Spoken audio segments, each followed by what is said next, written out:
Free your mind now. Be part of the People's Pan-African Parliament. The Pan-African Pyramid Debate with your speaker, Andrew Irumba Katusabe. My elder comrade Dr. Winton. Yes. Welcome to the show. This is the Pan-African Pyramid. I'm glad to be hosting you from Kampala, right away to Poland. How's been your day? Good. I mean, Easter weekend, midterm break with the kids, and getting ready for Burkina Faso. So another 2 weeks, and we'll be there. Burkina Faso is when? The 18th, 19th of April. So it's a 2-week cultural week, cultural 2 weeks. Yes. In Ouagadougou and Bobo de la Son. So we have two cities that we're going to tour. Yeah, I am joining you guys there. I'm joining you there. So we actually gonna have these debates live in Ouagadougou like we did last time. Okay, that's very good. Very good. Very good. And talking about Ouagadougou, have you seen some international media trying to position in a very good target for themselves the leadership of Burkina Faso, trying to call him all sorts of names? They have even now come up with a report about how many people have died since he took over power, but they're not telling us how many people have died in Gaza since America started attacking the Palestinians. Yes, absolutely. Yeah. It's always a one-sided story with the global media, and we know it's consolidated in just very few hands. They're the ones that make it up. They get to report on these things, and we are just to believe it blindly and accept it in good faith. And it's never a question of good faith. It's never ever a question of good faith. Yeah, otherwise talking about Burkina Faso, we'll leave it there. Let's come to Uganda. Just two days ago, do you know what happened in Uganda? Yeah, with this signing, you did share with me, signing of... So at first, the government had denied that there is no cooperation between Uganda and the United States of America on anybody coming to our country, other than the usual guests that we would have. But look here, on 3rd of April, today is 4th. Today is 4th, isn't it? Yes. I am talking about 3rd, which is yesterday. The government of the Republic of Uganda and the United States of America signed an agreement for cooperation in the examination of protection requests in July 2025. The agreement conforms to Uganda's national laws and international obligations. As the ministry clarified after the agreement was signed, it is in respect of third country nationals or individuals who are neither citizens of Uganda nor the USA, but of African origin, who may not be granted asylum in the USA and are reluctant to or may have concerns about returning to their countries of origin.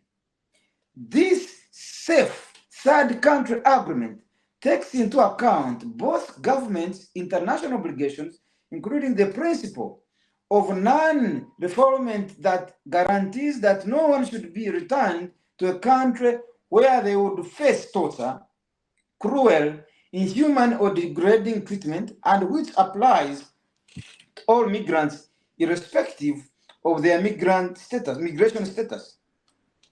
It is therefore on this basis that the government of Uganda, having been considered a safe third country, reviewed and accepted a proposal from the government of USA to cooperate in the examination of protection requests of individuals who may be removed from the USA. For emphasis, these individuals are neither Ugandan nor American, but of African origin. Pursuant to this bilateral agreement, a group of 8 individuals whose cases had been reviewed and approved by USA immigration judge, arrived in Uganda from the USA on 1st April. That was Fool's Day, 2026. And their protection requests will be handled due to privacy reasons. Their details may not be disclosed. Uganda continues to uphold its long-standing commitment to providing sanctuary to persons in need and ensuring that they are treated with dignity. So, my elder,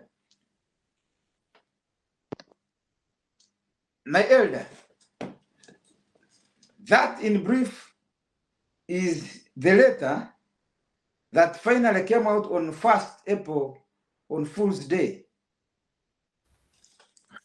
Yeah, but it's not a full, it's not something that should be taken lightly, and it's serious. Yeah, it's serious, but the way, look, America has a group of people that it doesn't want to give accommodation there, status there. Yeah. However, they think that the people they don't want there, they can be accommodated anywhere in Africa, not in America.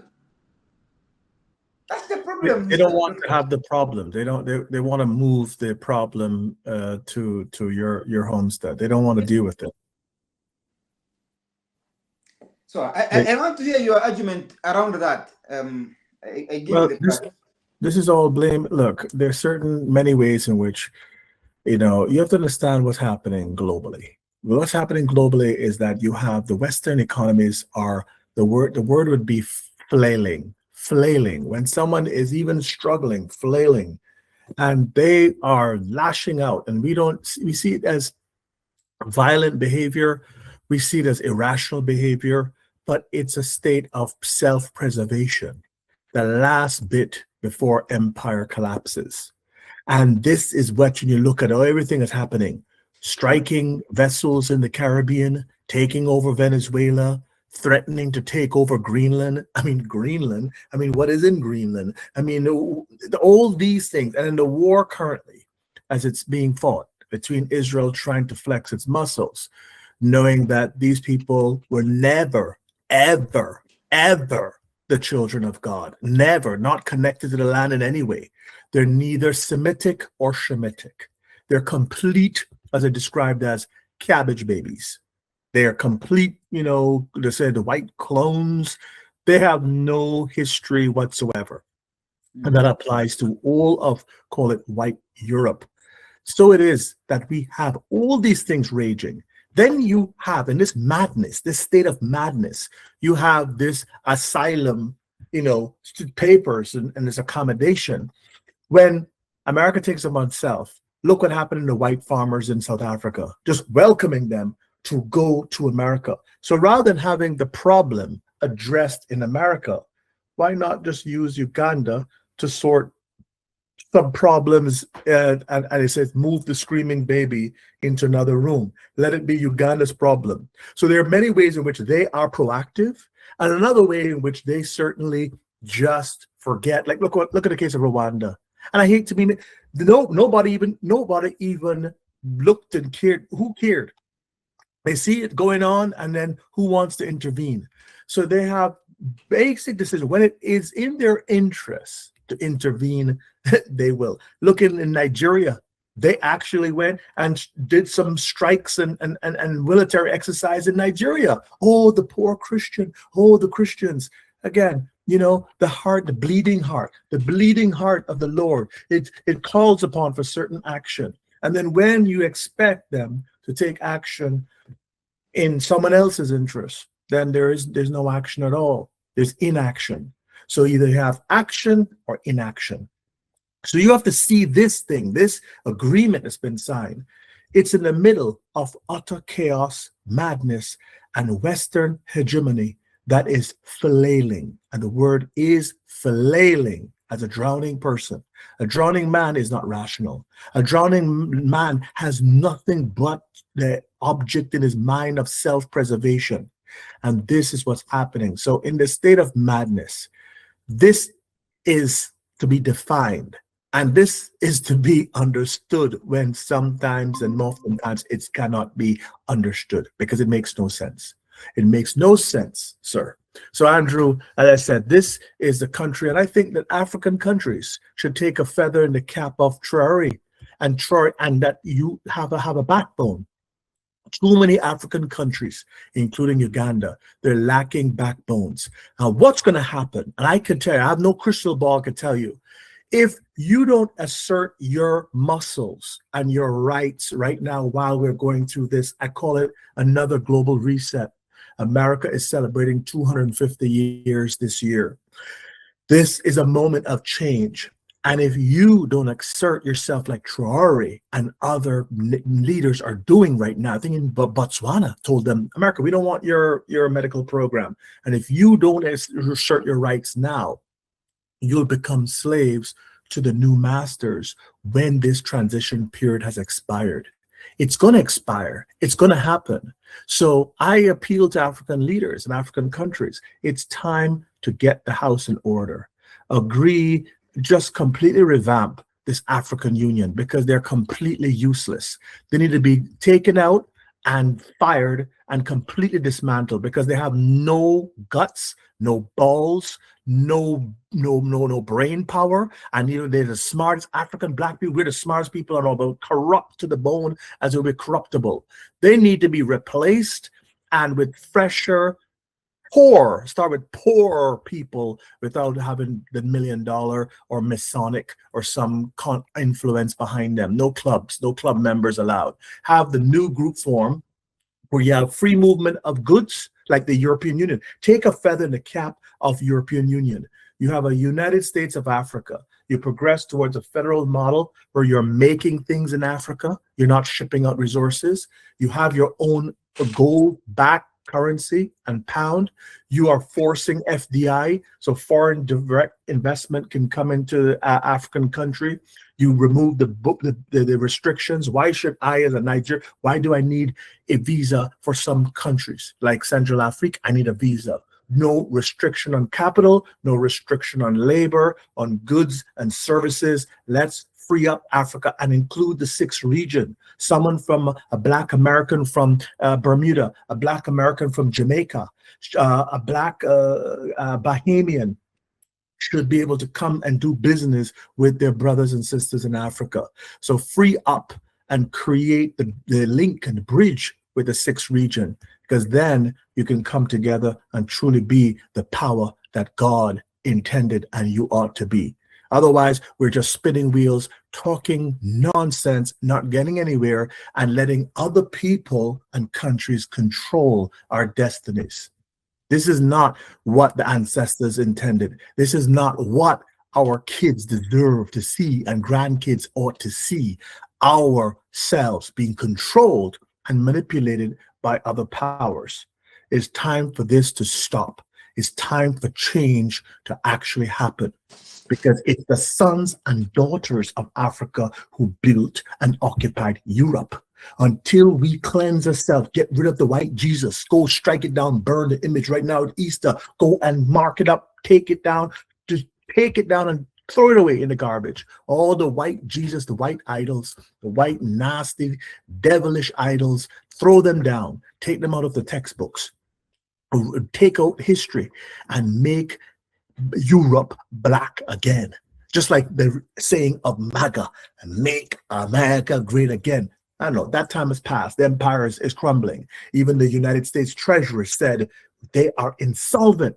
You imagine if any other country in the world had their Treasury Department declare to the world that they're insolvent, they would have been destroyed. They would have been written off. They would have taken it to the World Bank and say, take the currency and depreciate it by 100%. And then you tell me that this announcement was made, insolvency. And yet bonds are growing, stock market growing, dollar growing. It doesn't make any kind of sense. So this is what is needed, real action and a story to be told. There are no white colonizers. Those are ghosts, as they say in Jamaica, the dopey. You're calling about a duppy that doesn't exist.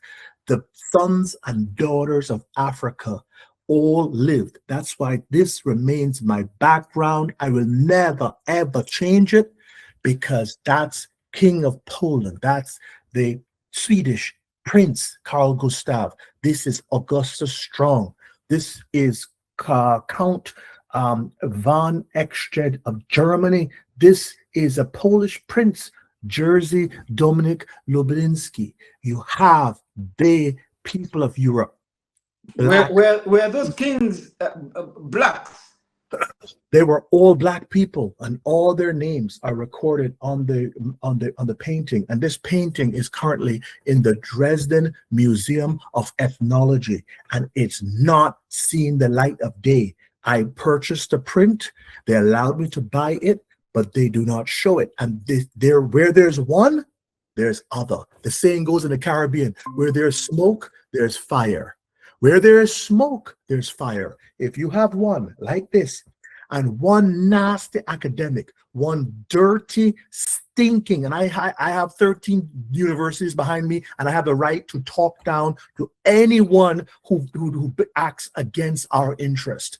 One dirty, I will get the name, dirty, stinking academic said, oh, these kings were white, but you know, they're making sport, and in 1700s, they had blackface on.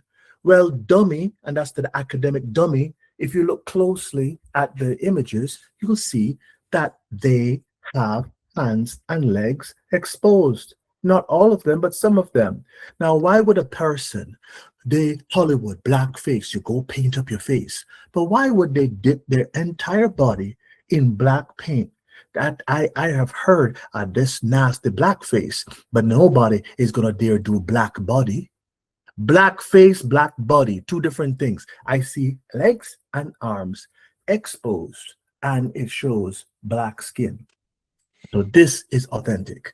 This is original. Where there is one, there is more. When Putin came out, and Putin is a brother. Africans love Putin because when you look at his DNA, his brother did the test. He's haplogroup E. E should be A. E is African. Putin, Vladimir Putin of Russia is an E. So Africa loves him, and Putin loves Africa for a reason. He's a black man. Just look like he looks a little white, but he's black. But Putin is black.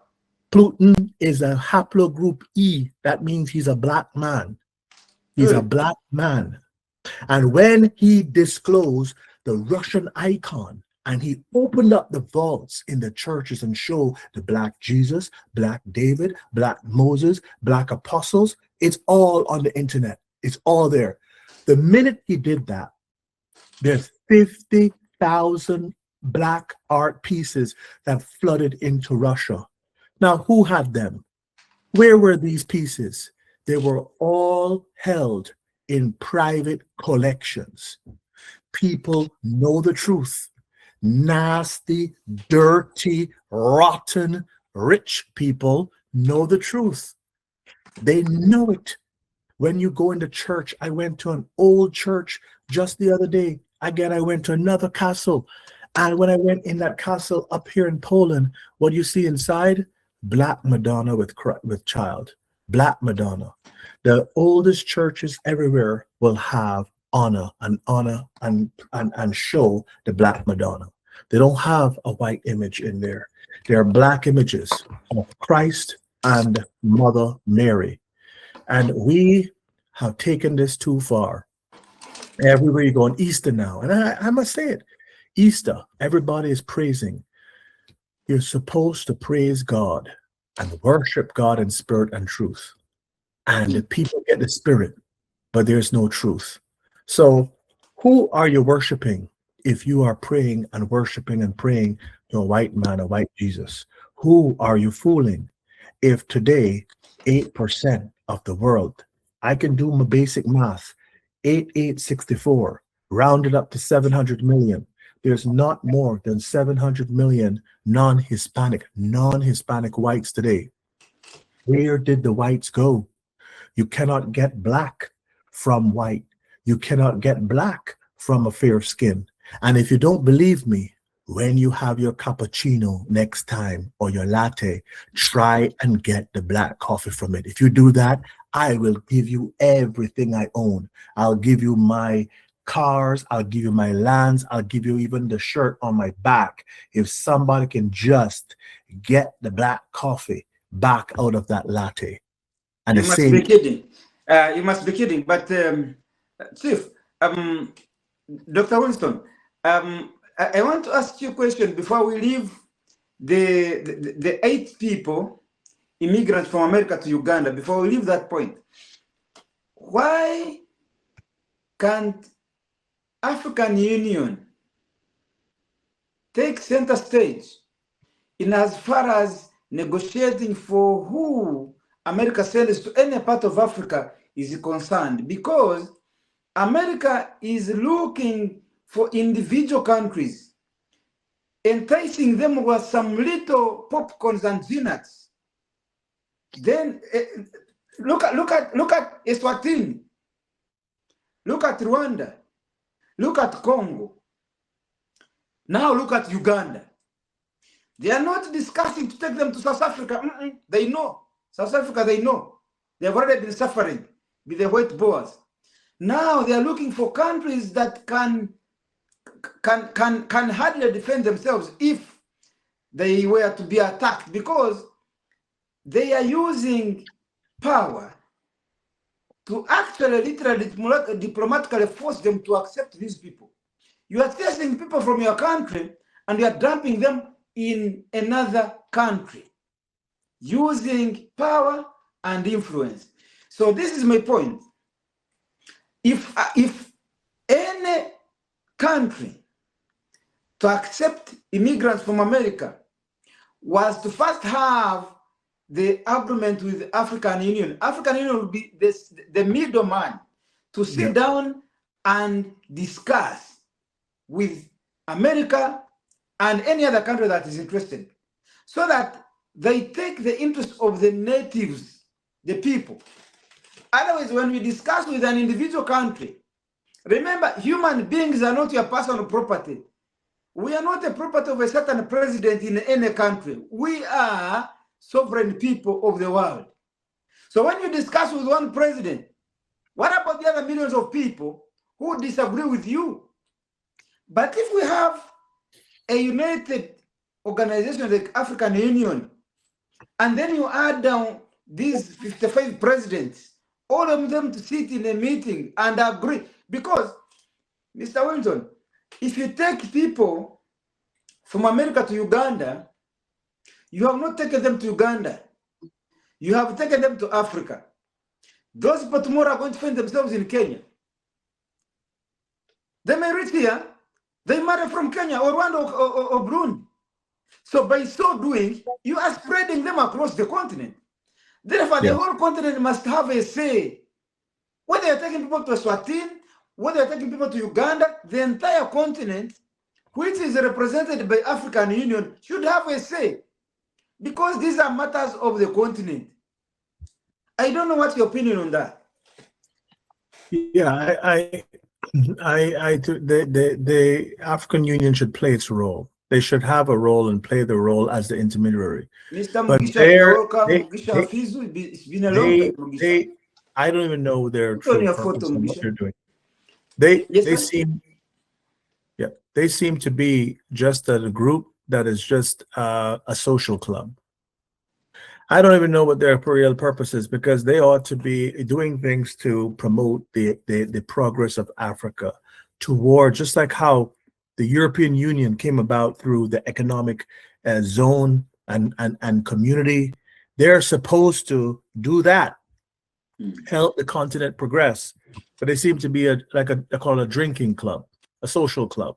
Sit down and relax and play golf. And I don't know what against they're doing, but certainly this is one of the main objectives. This is one of the mandates that they should be fulfilling, but they're not doing that.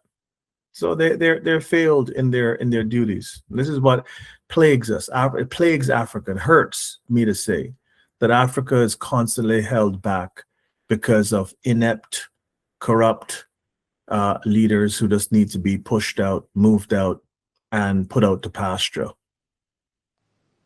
You see, the way they crafted on how they would target and kill Gaddafi is the very way they have started crafting and plotting against Traore. They first had to use the international media, their media, to make sure they present him as a dictator of his country. Then they went for him. Same thing they are trying to do for Traore. If you realize the narrative they are building now, they are profiling how many people have been killed in Burkina Faso since Traore took power. They are talking, he's a dictator, but who is a better dictator than Donald Trump? Who is a better dictator? Him and Netanyahu, they're buddies. Netanyahu. They're buddies in arms. But I gotta say that a holy Lord, a black melanated Christ, is gonna have their numbers. So their numbers will be called. I don't know when it'll be called, but their numbers, will be called by He who sits on the throne. So we wait in anticipation for that to happen, and that day to come. Hafizu, are you online? Can you say hi, Hafizu? I see you online. Mr. Hafizu, are you online? Whenever you come online and you have something to say, let me know, my brother. So let's continue, Dr. Wilton McDonald. There's the other point if I brought you here, there's a point you are finishing on the other side of the debate. Yes. Yeah, I will allow you to finish that argument. Well, I was just saying that, we live in this world, a society that we have a crumbling, a changing of the guard. They said that after every 2-3 centuries, there's always some kind of reset. And we're living through a period of great reset. If African countries don't wake up, if they don't wake up to the realities of what's going on, they will be trapped again in a system, in a complete lockdown system where money, resources have been allocated. Like, look at the Berlin Conference, you just allocate these resources, and these countries have operated from them. For over 100 years, they have been operating based on a playbook and a manual that was created from 1880s. And we have to break out of that. So that's what I appeal to leaders, that this is the time to assert your rights, to make sure that your country and its citizens are provided for in this, call it, New World Order. People give it different names. And now as it is that if you don't exert your rights now, you'll be left behind. You'll be literally left holding the bag. And you have to go through so much, in this life. I have been on social media. I've had accounts restricted and limited, and I do, voice my dissent and threaten legal action. And I've gotten back, with some respect, some of the accounts, but it's an uphill struggle. What white people experience in their average day, Black person struggles constantly, continuously. As we wake in the morning, we wake up to more struggles. And these things have to change, and we have to seek to change them. This is my hope and my wish and my dream, that we will work to change this. Okay, Dr. McDonald, let's switch gears. Let's talk about so far the ongoing war between Iran, Israel, and the US. America, Trump is saying that he obliterated, decimated Iran. However, just yesterday, you have seen, I think, the US plane has been down by Iran. Have you seen that? Yeah, the plane. They have even taken one of the pilots under their custody. I've seen that. I've seen that. Yeah, And I so can just say, when it comes to this war, that the black folk just need to just sit back and sip some tea. There's an expression, sip some tea until it's all over. Just let them just wipe each other out, because neither group really belonged in that Middle East. That Middle East, like the rest of the world, was all comprising black people. So let them go ahead and fight it out, duke it out. And when the dust settle, then the real, truly famous original people will come in and inherit that region, that earth. So the Middle East. So I hold the view of this. are you saying that you're enjoying the war, let them kill each other, they finish each other, then Africans go and occupy? That the rightful, I'm just talking, they have spoken that the rightful people ought to occupy this place.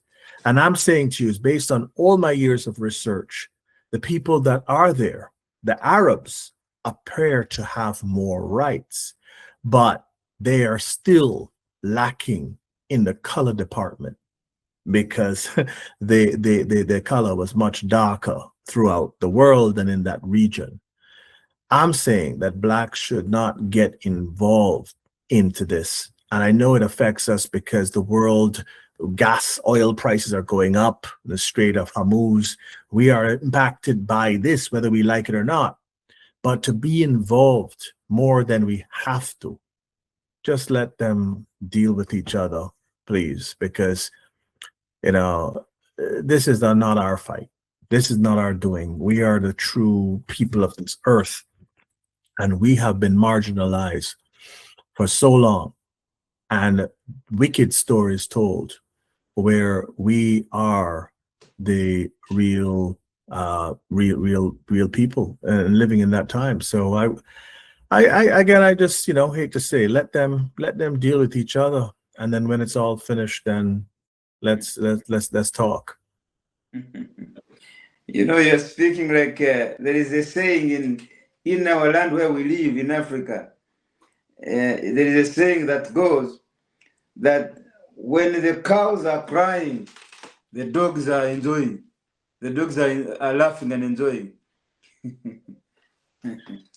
Yes. So this is we didn't make up this story. This story has come through to us. It's landed at our doorstep, and we have to try and deal with it the best way we can.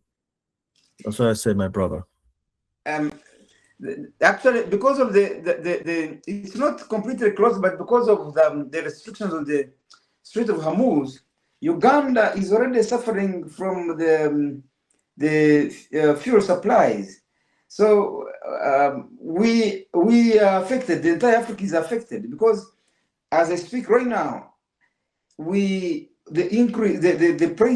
fuel price has increased. So that's an effect on us. I don't know in Poland whether that has had any effect on you directly, especially on fuel and other products. Are you feeling it or you're not? Yes, it's there. It is there. It is there, and we are feeling it. But fortunate for a lot of things, Poland has cheaper resources for now. But people are feeling it. People are feeling it in Poland. Okay. Yes. So we must carry on. I think there's a lot that we have to do to keep together, keep our minds focused, keep ourselves cleansed. I wish upon everyone that we should just remain and retain our focus. It's just sad how things continue to fall apart, but we just know that these things have to come. They're coming to pass, and so I wish my brothers and sisters safety. I wish them well, both in the 6th region and on the continent, and that's why we go back to Burkina. We're there, going there every twice a year. Twice a year on average, we're going back to Africa, bringing our sons and daughters back to the continent, because we want to keep this spirit going. Don't you think it's Now, do you think it's paining America to see that Traore is taking over 70,000 from, and these are businessmen and businesswomen, powerful people, leaving Yep. America and Europe, coming to Burkina Faso? Couldn't that be part of the problem now? They're trying to target him? Well, yes, I mean, it's a slap in the face because we know that a lot of people, even not just traveling, but moving, a lot of people are surrendering and don't want to even have their passports. They're surrendering their documents. And this is biblical. It's foretold. It's in the Bible. There's nothing that people could really do about it. You can't avoid it. And so his job is to, as one person put it, Shahid Bolson. I listen to him a lot. Shahid Bolson says that Trump's job is to oversee the dismantling of America. Just like you have someone who comes in and says, all right, you're going to be terminated. But he doesn't say you're terminated. He says, you're going to be able to surf the waves. You'll be able to paint your masterpiece or go in a rock band because you want to be a singer. And this is a man who's been working a job for the last 30 years, doesn't know what else but just to do his job. But he's told he can go out there and surf the waves and be a singer. So Trump's job is to sell the bad news in a way that his people, his base, can take it. I mean, and a lot of them are not even buying it. They are questioning because you see the farmers. Look at the U.S. farmers. The farmers are suffering. The U.S. farmers don't have the access to subsidies or the budget, the money, the markets. Africa is starting to supply some parts in Asia, taking over some of the markets. So it is that that narrative is not holding, called the MAGA movement. People are not buying it. They're seeing that they basically invited a madman to join the go in the White House. So they're having buyer's remorse. A lot of them are having, as you said, buyer's remorse as far as how they see the election of the president and their job in hiring him and appointing him. Okay. Fruits. Pomegranate. Dzięki. Pomegranate. So this is you buy something, you buy a car, and you sorry that you buy it did not perform, and this is what people are experiencing. And see, to your viewers, you could see right there in your audience, I have a father-in-law. That's my mother. That's my wife's father. So when I talk about these cabbage babies and these stories, I hold no animosity. If people know my family tree, my own father, his mother's name is Daphne Potts. And she then had her father was called George. And George, again, was somebody who, again, was white looking person. He was like 80, 90% white. So this is in my family, in my father's side. My mother is Indian. My father is a split between black McDonald, a real, and I say it again, real McDonald. Real Scottish McDonald, haplogroup E. But how come you're not the one owning the McDonald that the world knows? Because the name, a lot of changes happened. I mean, the clan lost the titles. Right now in England, King Charles on the throne has the title of Lord of the Isles. So they stripped of the title. They stripped the McDonald's of their title. But then the name, people moved. Whether it was the cabbage baby that took the name because they took the name, or the blacks that were sent away or ran away from Europe because Europe was ethnically cleansed. This is why I said that people focus on the transatlantic slave. It's the story that it's deeper. A lot of blacks came into Africa. Why is it that you have so many Africans speaking French? Someone was over their head with a bat. You must speak French. No, they came with their language. Look how many languages: Portuguese and Dutch and the Boers. You just mentioned the Boers. The Boerish people of Dutch, they were black people. I have sampled some of them in Aruba. You need a special license, and I got their DNA. They are black people, haplogroup A. I'm an E, and A is original man too. A, B, C, D, E. The cut is at E, but E should come first. They mixed it up. So E is the first and the oldest. So we have to know where we are, who we are, where we are. Those basic philosophical questions. Who, what, where, why. And the why will become more obvious once you deal with the who and the what and the where. You need to have these basic questions as to who you are, where you are, what you are, and then you can just deal with the why. The why will become so obvious, as they say in French, acte clair. You know, they have a way so clear that it presents itself in a obvious way. It needs no further explanation. So, you know, we this is our history. This is what we have, you know, come to know. But we must make these changes, and for God's sake, take down the white Jesus. No more need for white Jesus, please. No more. I can't take that. It's the false. It's not true, and we need to get rid of that. So, Dr. McDonald, this is Saturday. It's a few hours to Sunday, which is Easter Day. Do you believe in the Easter? Do you believe in Jesus?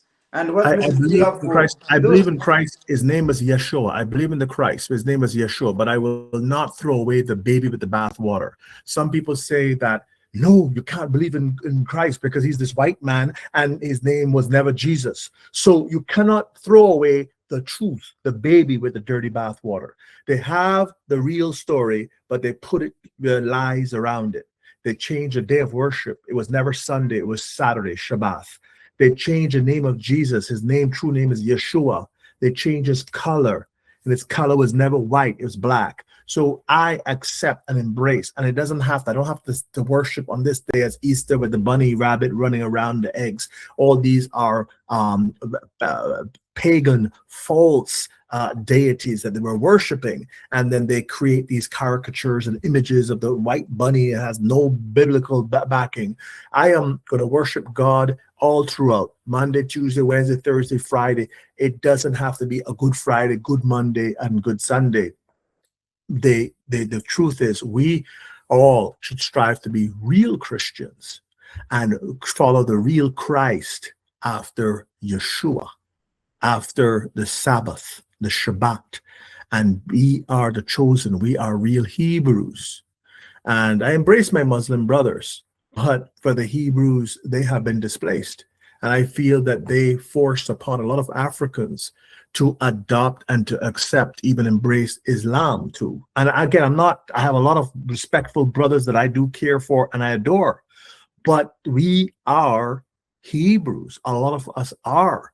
And look at the movie Roots, when they showed you the fake Kunta Kinte. They were like, oh, well, Allah, give praise. Well, this movie was just bag of lies because it told the story of Kunta and he was never real. And Alex Haley himself never went to Africa. He didn't go to Africa. He was just a liar. He was a liar. Some people say he was a spy even because he worked for some Coast Guard. They didn't know what he was doing. And, you know, he was a liar. He went to court and they found him out to be a liar.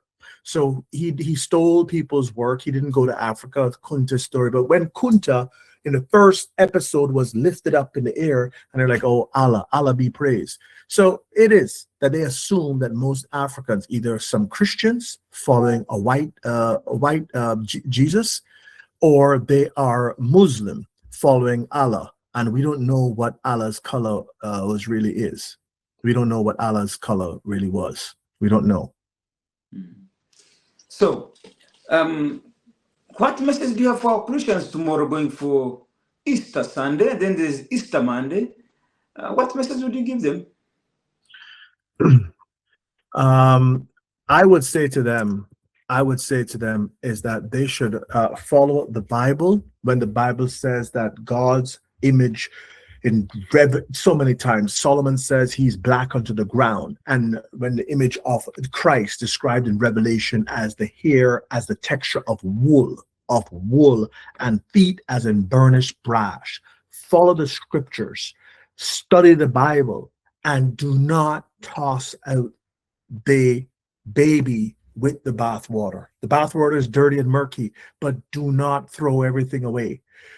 They have given us false gods. They've given us a white Jesus when he was never white. They changed his name, and it's really Yeshua. They changed the day of worship, never Sunday. The Bible says the seventh day is the Sabbath of the Lord thy God. And it leaves some calendars. They put Monday as the first day in order to get back into Sunday as a seventh. And that's wrong, and that's not right. But they know conventionally that the real calendars start with Sunday and then finishes with Saturday being the Shabbat. So it is that we must follow that truth.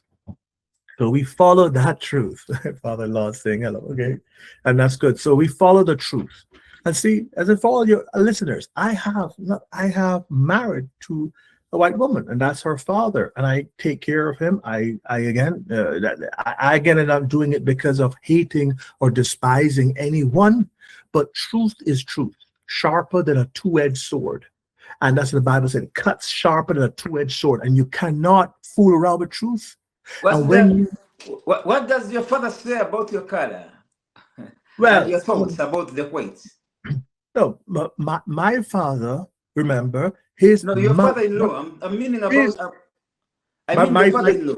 Yeah. My father-in-law, he always accepted me because my wife is from a small village. She's not from the city, because in the city, I guess they will have their preferences. They would rather associate, because you see, in a high society, my wife is from the basic village in town. She's a university student. She has a master's degree, but she's from a small town. And in the small town and village, people, live closer together, and they don't care about what the neighbor thinks and that kind of thing. When you're in a big city, it's all about show. Oh, my daughter is with this Jewish guy. My daughter's married to this doctor, and the friends and what the friends have to say about it. It matters with the high society. But when you have the village, my father-in-law has always shown me respect from the first time I met him. And then my father, who is his mother was basically a half white woman, and he knew that too. He had that respect because in him, he's basically call it a quadroon. That's what they say, quadroon. Quadroon is someone who is quarter, have a quarter white or so. So you have a quadroon, not the octoroon, but quadroon. So for him, he has the white blood in him, and he was always accepting of my wife. There's no problem with in my father. So it is that when I speak of the cabbage babies, and I'm saying this, let no one make any mistake. I am not laughing or degrading anyone. God knows they call us all sorts of names: gorilla, monkey, chimpanzee, monster, and everything. Black is demeaned in every way. Satan. They all say these bad things and negative things. And when I use the phraseology and I say, well, this is what writers have said about the wild man. I'm talking about the white wild man. They have texts in Arabic to say they had big bellies, protruding bellies. They were boorish. They lacked any wisdom. And you had some of these descriptions of the wild persons. And they had a few of them. And they took the blueprint of these people and mass produced them in this cloning exercise. And that's where you get cabbage babies from. It didn't come from the sky, not from an alien. And they did this just 200 years ago. And they changed the face of the whole world. We have fair-skinned people. We have Latinos. And that's why some brothers looking, oh, that Latina Puerto Rican woman looks so nice because she has the African, the big butt and, nice parts, but then she has a straight hair. You have all these mixtures of people. But again, look at your coffee. Your coffee is not wrong. How can you get your black coffee from the mixture? It's mixed. You cannot extract the black, but in order to make that latte, you have to start with the black base. So there are people on this earth, not thousands of years, not millions of years ago, but just 200 years ago, that were everywhere, even the Asians. And I noticed in the art in Asia, the big nose of the dragons and the statues, even the Buddha on the top of the Buddha with the big nose, the Buddhas, most of them have broad nose, is they have what is called African or Gordian. The word is Gordian knots. So the Buddhas have those studs on their heads. That's Africanesque. When you look at the art in Asia, the big dragons, they augmented those pieces. They use crushed paper. I mean, my daughter loves art. They use different techniques to augment these figures, transforming them into monsters. You notice a lot of them have buildings and they have, look at the monsters. These were black images which were augmented into dragons and beasts. I went into temples in Thailand. I went to temples in Thailand and Bangkok. And what I realized is, wow, I saw the images. You couldn't take pictures in the most sacred palaces. And you saw it. You saw the beast, and there were black-looking people. Then you saw black people running around. And these were the images in the temple as to their ancient history. They're painting on murals the story of Asia. So we have a story of blackness everywhere, in Tunisia, in Algeria, even in Poland and in Estonia and Russia and Germany and UK. In United Kingdom, you have statues. They had a king, Charles II. His name was Black Boy. They called him the Black Boy Prince of England. We have too much information. Coins. I saw coins of George III. He was fighting the war with President Washington. Washington described as a Huguenot, a black man. Louis XVI, Napoleon described as a black man. And George III, his head is on the face of a Barbados penny in 1792. And they were like, oh, we were just trying to honor some slaves. Why would you honor a slave and put a crown on the head and put him on the face of a penny? Oh, why would you do this? It's 1792. It was a black man. You could look it up. It's the penny. People collect this stuff. I have copies. 1792. So we have real kings of Europe, real kings of UK, real royals who are black. And it makes sense that if you have these copies of these people, these clones, these people, and you mix it with the black, you have fair skin. In today's the Middle East, you see fighting today, you have the light-skinned Arabs, the light-skinned Jews. Where did they come from? Who were their ancestors? Where did you get the color from to combine to make the fair-skinned people? You see, Andrew, we need to explore our world. And I'm tired of the lies. I'm tired of someone telling me, oh, we must accept it because our great-great-grandfather was a king and he was white. Well, prove it. If your great-great-great-great-great-granddaddy was a king back in Scotland in the year 1400, then wouldn't the people be white too? Why would you have a white king and black plebs, the black servants, black citizens? You would have white everybody. And the population then would have been 400 million, 500 million people. It doesn't take too much sense to say if you had 400, 500 million people and they were just white, how come and black cannot come from white? We could produce them, but they can't produce us. So if you had all the planet being white, it's not that these countries were just white, but that they were conquering. They were leaders. Everywhere they went, supposedly they were raping. They were spreading their seed. They were conquering nations. So they would have been white. And if their dominion, their ancestry, their whole makeup, the phenotype was white, and black doesn't come from white. Why and how is it that you have so many blacks today? 1.5 billion alone in Africa. And we have around the world different shades of blackness. Some looking more, look at Brazil, some looking more lighter, but then some looking more black. Cuba have a mix of white and black. So many blacks all over the world. There must be well over 2.5, 3 billion, but black people in different shades and colors. And if you think about it, that's almost half the planet.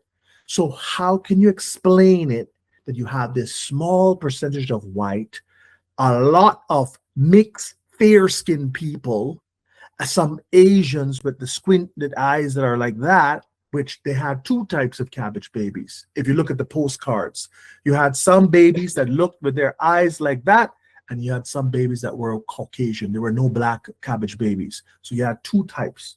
So from the Chinese looking type of people, you can get people who look like Koreans, people who could look like Japanese, because Japanese have more rounder eyes, people who look more Indonesians, people who look, so you can derive a lot of people based on a mix of black and white and that other type of variant of the cabbage baby that was designed and produced off the assembly line. So you had white ones, lily white, and the gestation period was 1 month, was not 9 months. So they were popping them off like that, like firecrackers. So you had the Chinese one based on the postcards, the physical records. So you had Chinese ones and you had white ones. You had more whites than Chinese, but today we have a lot of Chinese. And where do they come from? So you have to ask yourself, if the population of the world was only 100 million, they tell you, no, the Chinese population is very old. Well, if you had 150 million people at the time of Christ, of Yeshua, how can you claim that the Chinese were there with their 10,000-year history? How much of Chinese lived at the time of Christ? What did we know before the Silk Road was made? How many Chinese were there? How many Mongolians? These people literally came off the assembly line about 200 years ago, and they were getting busy. The Iron Curtain was down, and they were getting busy, breakdown, Disco City, all that years, but they did a lot in the last 100 years. But we today must know our history, respect our history. And if we don't respect our own history, how is it that other people will respect us? You have to respect yourself and know yourselves before others can respect you. So this message must go out fully to all persons listening. And again, you saw from the image today, I have nothing against people who are called non-black or who are white. I have a white wife. I have a white father-in-law and mother-in-law. I have kids that are half white. I have a father who is a quadroon. That means he's quarter white. His mama was half white, and her name was Daphne Potts. And Daphne Potts' father was a white man named George Potts. So I don't have any reason to be racist, to be prejudiced, to be biased. A truth is the truth. When you dress up any truth, when you try to dress it up, it becomes a lie. So keep the truth naked, as they say, sharp and naked, the naked truth. Because when you dress it up and you say, oh no, it's not quite this way, it's this way, and you keep fooling around with the truth, then how can you accept this truth? This truth is no longer truth. So keep the truth naked, keep the truth bare, keep the truth undiluted and raw form, because that's the way that we will know where we're going. A man must know where he comes from truly. I told you, deal with the what, the where, the how, and you feel with the why. Deal, because people ask the question, why? Why is this so? And you don't get to the why. The why will become so obvious, but deal with the first ones. First, of course, is where. Where are you? You are in Uganda. I am in Poland. The where is easy. And deal with the what. What are you? What are you? And the who are you? So the where, come on, break it down like Plato, man, and Aristotle, because these were black brothers. All these brothers in Greece were black. Every last one of them, Plato, Aristotle, Demosthenes, they were all black. So deal with it. The where is the easiest question. Any 5-year-old could say, okay, stick a hand up. Where are you? Then what are you? What am I? I'm an African. I'm proud to be Yoruba. I'm African, but I'm also Scottish. I'm black Scottish, and I'm black Jacobite, and I'm black Pict, and I'm black Hebrew. I'm Semitic and Semitic. Not like them other jokers who just talk about Ashkenaz and Sephardic and Levant and all these rubbish and Aryan. And when they look at the book of the Aryan, as my episodes say, they got it from some book they found in an Italian noble house in World War II. How are you going to go find a book? And that book was authored by a man they say was Cornelius Tacitus. And this same person who lived in the 1st century AD, he's only missing about 20 books. You're so bold to find the one book that he supposedly wrote, and you can't find 20 books that this man wrote, because he wrote about people. He wrote about the people of his day, and they don't want to show his real writings. So they found some fake book to describe the red hair, blue eye, beautiful Aryan people. And when the man Jesse Owens went to the Olympics, he won 5 golds. Because they wanted to argue superiority, but they could have had a million Jesse Owens, but lack of money, lack of opportunity, lack of time, because it's not lack of talent. There are many, many Jesse Owens. I probably tell you that there would have been about 10 people easily that could beat Jesse Owens black, but they didn't have any time, any opportunity, nothing back in the 1930s. So look at today. Look at sports today. I mean, in the money department, we fail. They have 58, and why I am so passionate, 58 million millionaires, and not even, and this is a message to Africa, a message to those corrupt, disgusting, nasty leaders who need to come out of office and stop playing around. Here it is, you have 58 million millionaires, and only 2%, planet, 2% would be black. 2%. This is a problem. They are only concerned that they qualify in the 2%. That's all they want. They just want to be in the 2%. And that to me leaves out the rest of the 90%. Because they're so busy trying to qualify in the 2%. And 98% would be either white mostly, Asian, some other Middle Eastern, rich Indian billionaire. And billionaire, don't even talk about it. Dangote, what did he do? Dangote is one man out of 24 billionaires out of what? 3,100. 1% would be 31. They don't even have 1% billionaires in the world. This is the greatest crime, something that only the devil himself could hatch. And this is what we accept, and why I keep railing that the system is broken and nasty and deserving. So when you combine the black history, this history, that we own the world, and we're living on the crumbs falling from the tables that we all owned. Like dogs and animals, we're surviving on crumbs that are fallen from the tables that we were sitting on and at. We're sitting at the head tables, and we're surviving on the crumbs that fall from the tables. Because that's what it is. I can't make it up, and I can't dress it up. This black planet, you see, if you believe in a white Jesus and a white Europe, then you say, well, you know, there are 2% black millionaires.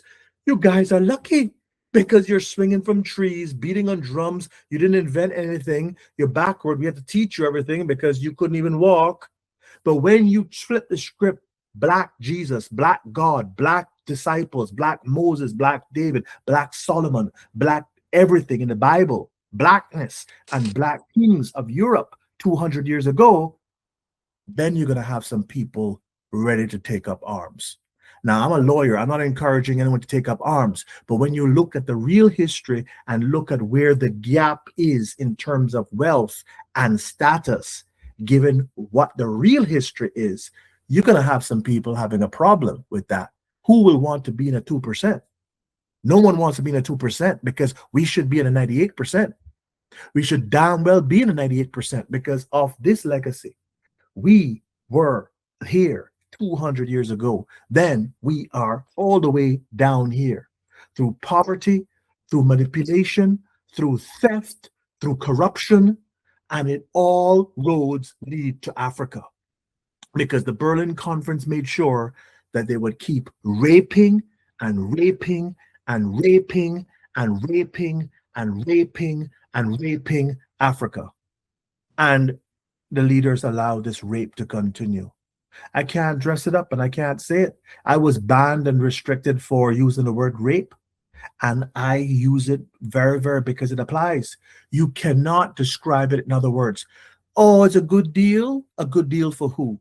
A good deal for who? When you have this history, not your white Jesus, because if you believe in the white Jesus and the white savior, the white leaders and kings of Europe, then you'll say, oh, you have to be grateful. You have to be grateful that you even have oxygen to breathe. You must be grateful that you're alive because that's a gift.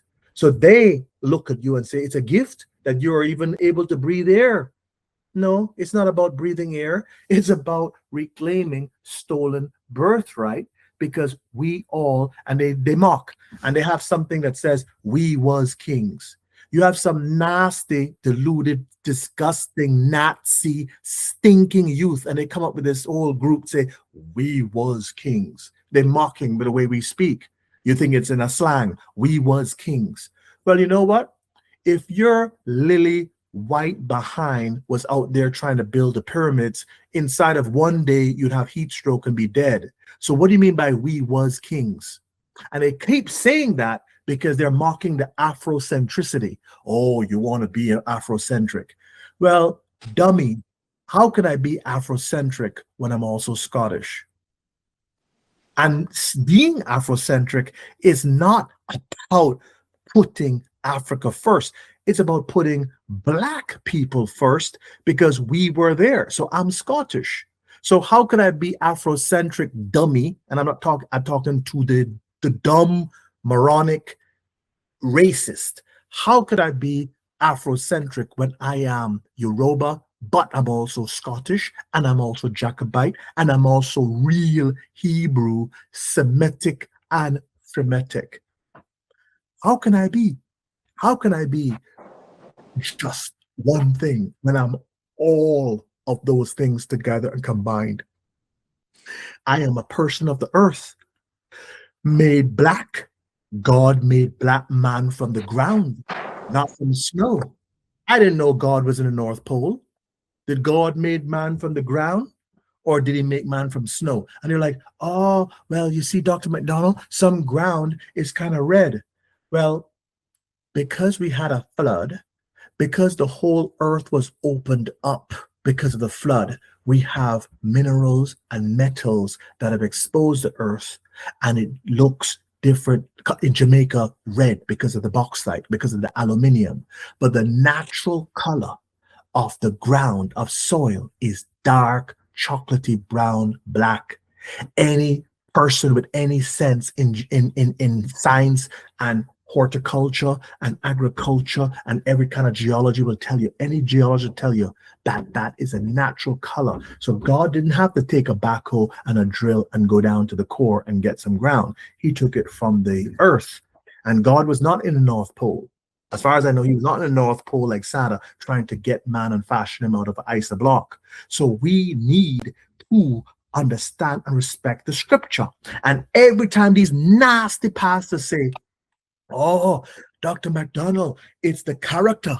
It's the character of God. You're doing a literal interpretation. Well, if man had the character of God, we had the power of choice. Why is it that Adam and Eve sinned and got their ass kicked out of the Garden of Eden. And I don't mean to cuss, but I have to say the point. If you tell me, the pastors say, no, Dr. McDonald, you're getting it wrong. It's not a color.